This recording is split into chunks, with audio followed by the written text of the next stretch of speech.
guys, welcome to the HTML5 tutorial. In this tutorial we are going to see about italics, bold and underlined. So like how we use in Microsoft Word, we are going to use it in this HTML also.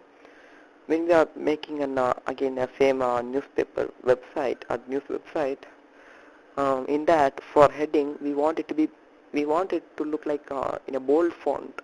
So if you want to do like that, you can definitely go for bold, and for text which you are going to type it in the content, if you want it to be in oblique style or oblique, so you can add the italic. And if you want a line under the text which you are writing and which you want it to display in the website, you can even add underline tag.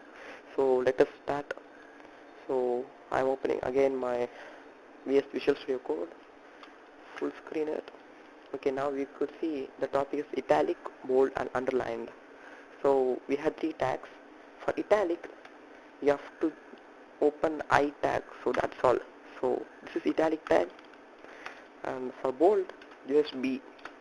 You could see that it's opening a bold tag, and this is an underline tag. You need to just type U. So okay, now we have three tags actually.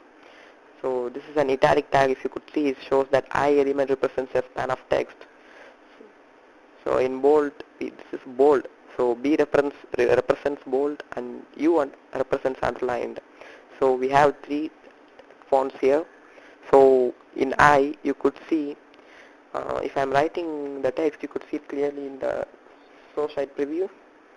So let me type italics. So you could see that the font is in cursive format.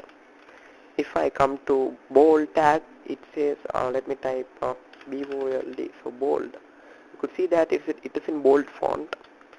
And let me type here underline, so UNDERLINED. So you could see the three format.